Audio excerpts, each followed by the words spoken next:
முருகனுடைய திருப்பரங்குன்றம் அறுபடை வீட்டில் ஒன்று.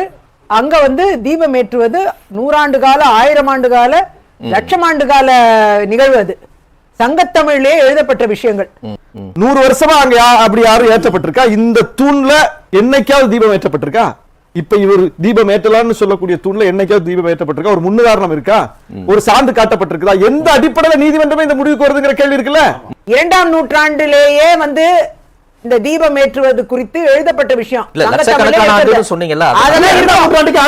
அதாவது ஆதாரம் இருக்குங்கிறத எல்லாம் கோர்ட்ல ப்ரொடியூஸ் பண்ணதால தான் ஆர்டர் வந்திருக்கு. இல்ல தீர்ப்புல ஆதாரங்கள் எல்லாம் கொடுத்திருக்காங்க அப்படின்னு அவங்க சொல்றாங்க. நான் அந்த வழக்குல முழுசா இருந்தேன். அனைத்து சாதி அர்ச்சகர் மாணவர் சங்க சார்பில் இடையீட்டு மனு தாக்கல் செய்து 11th ரெஸ்பாண்டா நான் ஆஜராகி நான் பேசியிருக்கிறேன். அவரு ராம ரவிக்குமாரோட பெட்டிஷன் என்கிட்ட இருக்கு. இதான் அவங்க ஃபைல் பண்ண டைப் செட்டு. இதுல அவர் பெட்டிஷன் இருக்கு. அவர் பெட்டிஷன்ல எந்த இடத்துலயும் தர்கா பக்கத்துல இருக்க தீபத்தூண்ல ஏத்தணும் அப்படின்னு அவர் எங்கேயுமே சொல்லல. என்ன சொல்றாருன்னா, எஸ்டாப்ளிஷ்டு கஸ்டம் எங்க இருக்கோ அங்க ஏத்துக்கிட்டாங்க அவர் கேட்கிறாரு.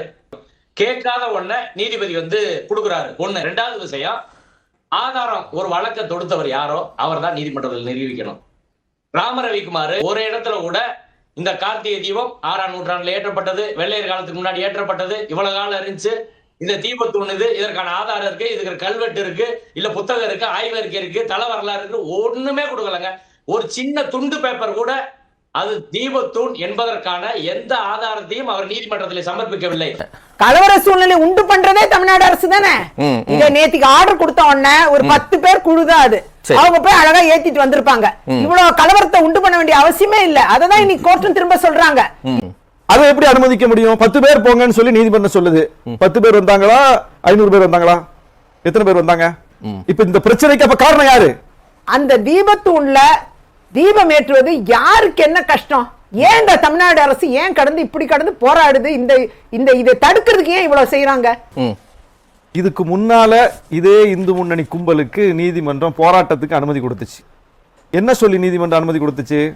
எந்த வெறுப்பு பேச்சும் பேசக்கூடாது, கலவரத்தை தூண்டும் வகையில எந்த நடவடிக்கை அங்க இருக்கக்கூடாது, அமைதியா உங்களுடைய கருத்துக்களை வெளிப்படுத்திட்டு உங்க உணர்வுகளை வெளிப்படுத்திட்டு நீங்க கலைந்து செல்லலாம் அப்படின்னு சொல்லி ஆர்ப்பாட்டத்துக்கு அனுமதி கொடுத்தாங்க. நீதிமன்ற உத்தரவை மதித்தார்களா? எச் ராஜா அங்க என்ன பேசினார்? இந்த சிக்கந்தர் தர்காவை ரீலோகேட் பண்ணணும்னு பேசினார்.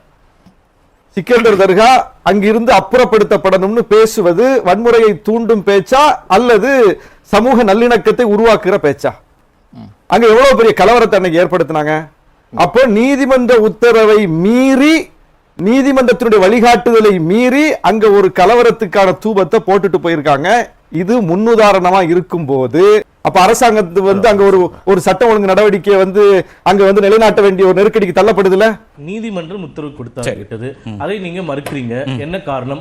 உங்களுக்கு என்ன பிரச்சனைன்றதை இன்னைக்கு வரைக்கும் முதல்வரோ இன்னைக்கு வரைக்கும் இந்த நீதிபதி கொடுத்த ஆர்டர்ல என்ன பிரச்சனை, இதை நாங்கள் ஏன் செயல்படுத்த மறுக்கிறோம்ன்றதை சொல்லியிருக்காங்க. பதற்ற நிலையை வைத்துக் கொண்டே இருப்பதற்கான காரணம் என்னவென்றுதான் எங்களுக்கு தெரியவில்லை. தர்காவை ரீலோகேட் பண்ணணும், இங்கிருந்து இடம் மாற்றணும்னு சொல்லி குழுமுறாங்க. அவங்கள மேல போங்கன்னு நீங்க அனுமதிச்சா அவங்க என்ன செய்வாங்க? பாபர் மசூதிக்கு என்ன நடந்துச்சு? பாபர் மசூதி சட்டப்படி இடிக்கப்பட்டதா? கோர்ட் ஆதரவு கொடுத்து CSF அனுப்பி கூட போய் இடிங்க, கரசேவர்களோட சேர்ந்து இடிங்கன்னு நீதிமன்ற ஆணை எடுத்துட்டு இடிச்சாங்களா? வன்முறையா இடிச்சாங்களா? நீதிமன்றத்தில் என்ன சொல்லிட்டு போனாங்க? எந்த விதமான வன்முறையில் நாங்க ஈடுபட மாட்டோம்னு சொல்லிட்டு நீதிமன்றத்தில் வாக்குறுதி கொடுத்துட்டு தானே போனாங்க. அது தடுக்கப்பட்டதா? சரி, இடித்தவர்களுக்கு இன்னைக்கு வரைக்கும் தண்டனை வழங்கப்பட்டதா? இந்த நாட்டில் ஏதாவது நடந்திருக்கு அந்த மாதிரி? ஏங்க, இடிக்கப்பட்டதுக்கு சான்று உலகமே சான்று. ஆனா இதுவரைக்கும் யாரும் தண்டிக்கப்படல. இன்னைக்கு இந்த அரசை பார்த்து நீதிபதி மிரட்டுறார். எப்படி நீங்க உத்தரவை செய்யாம போனீங்க அப்படின்னு. ஏன் அன்னைக்கு இடிச்சவனெல்லாம் பிடிச்சு உங்க நீதிமன்ற உத்தரவோ உங்க நீதிமன்றத்தில் கொடுத்த வாக்குறுதியை கடைபிடிக்காம போய் இப்படி இடிச்சிட்டீங்களேன்னு ஒருத்தரையாவது இந்தியாவில் உள்ள எந்த நீதிமன்றம் தண்டிச்சிருக்கா? அப்போ முன்னுதாரணம் இல்லை. எந்த முதலமைச்சர் காலத்திலே இப்படி ஒரு அந்த தூண்ல போய் ஏற்றிய முன் வரலாறு இல்லை. இன்னைக்கு அறிக்கை விடுற இந்த தமிழர் விரோத எடப்பாடி, தமிழ்நாட்டுக்கு துரோகம் செய்த எடப்பாடி, பிஜேபியின் காலை அண்டி கிடக்கிற எடப்பாடி அன்னைக்கு அவராட்சி காலத்துல கூட இதை செய்யல. அப்ப அவரு என்ன செய்யணும்? இன்னைக்கு வீரம் பொங்க அறிக்கை விடுற எடப்பாடி அவராட்சி காலத்துல நான் நடைமுறைப்படுத்தினேன், ஸ்டாலின் தவறா பண்றாரு அப்படின்னு சொல்லணும்ல. அவர் சொல்லுங்க எடப்பாடி. உள்நோக்கங்க, எல்லாத்துக்கும் இதுல உள்நோக்கம் இருக்கு, இதுக்குள்ள அரசியல் இருக்கு. இது இன்னொரு அயோத்தியாக தமிழ்நாட்டை மாற்றுவதற்கு களத்துல வந்திருக்காங்க. சொல்றேன்.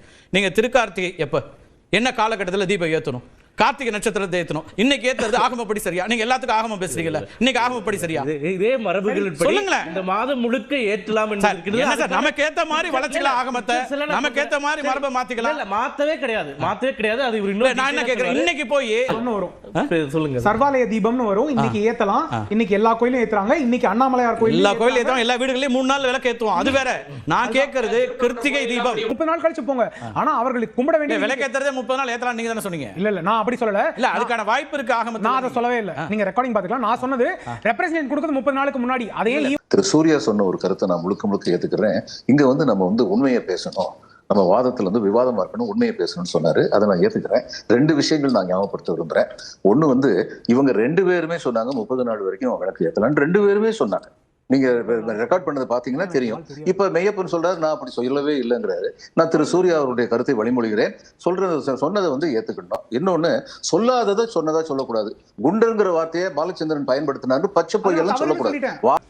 அதாங்க முதல்ல பேசுவீங்க, பிறகு நாங்க பாயிண்ட் அவுட் பண்ணுவோம். நீங்க சொன்ன ஷாக் உங்களுக்கு மெய்யப்பன் உங்களுக்கு தமிழ் தெரியலன்னா அது ஏன் தப்பு கிடையாது. அடியாட்கள் தப்பு கிடையாது. தேவர் சென்ட் என்னங்க திரும்ப பேசுறீங்க? தேவர் சென்டஸ் பாடிகார்ட்ஸ். ஏன்னா சிஎஸ்எஃப் நான் முதல்ல சொன்னேன். அதை நீங்க மறக்க முடியுமா? சிஎஸ்எஃப் வந்து ஒரு போலீஸ் ஃபோர்ஸ் கிடையாது. அதை நீங்க இல்லன்னு சொல்ல முடியுமா? கிடையாது. சொல்ல முடியுமா? அப்ப எப்படி போனாங்க? தேவர் சென்டஸ் பாடிகார்ட்ஸ். அவர்களுக்கு அடியில் உள்ள அடியாட்கள். உங்களுக்கு தமிழ் தெரியல, அதுக்கு நான் பொறுப்பு கிடையாது. That's all.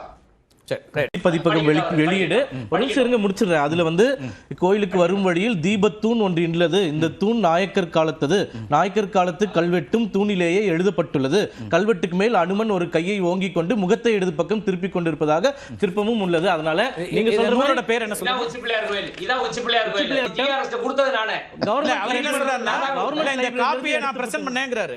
ஜிஆர்எஸ் எல்லாமே எந்த நீதிமன்ற தீர்ப்பினாலும் எங்களுக்கு ஏத்த மாதிரி இருந்தா ஒரு மாதிரி செயல்படுவோம், இன்னொரு மாதிரி இருந்தா ஒன்று செயல்படுவோம் அப்படின்றது இவர்களுடைய நிலைப்பாடா இருக்கின்றது. அவர்கள் கொள்கைகளுக்கு உகந்ததாக இருந்தால் உடனடியாக செயல்படுவோம், இல்லை என்றால் ஏதேனும் பிரச்சனை செய்வோம் அப்படின்றது.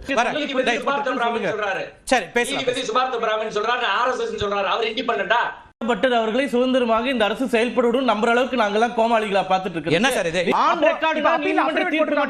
ஸ்தானியர்கள், பட்டர்கள், அர்ச்சகர்கள் எல்லாம் சேர்ந்து எடுத்த முடிவின்படி திருப்பரங்குன்றம் கோயில்ல கருவறைக்கு நேர் மேலே இருக்கக்கூடிய உச்சி பிள்ளையார் கோயில் தீபத்தூணில் தான் தீபம் ஏற்ற வேண்டும் என்பது இந்த கோயிலோட மரபு என்று முடிவெடுத்தது யாரு? அந்த கோயிலின் தலைமை அர்ச்சகர் ராஜா பட்டர். பிபிசி தமிழ் நியூஸுக்கு அவர் சொல்லியிருக்காரு. கோர்ட்ல கவுண்டர் அவங்க ஃபைல் பண்ணிருக்காங்க. இடத்துல ஏத்துறதா இதே நீதிமன்றத்துல நீதி ஜிஆர் சாமிநாதன் பல தடவை சொல்லியிருக்காரு. திருப்பரங்குன்றம் கோயில்ல ராஜா பட்டர் சொல்றதா ஃபைனல் வார்த்தை.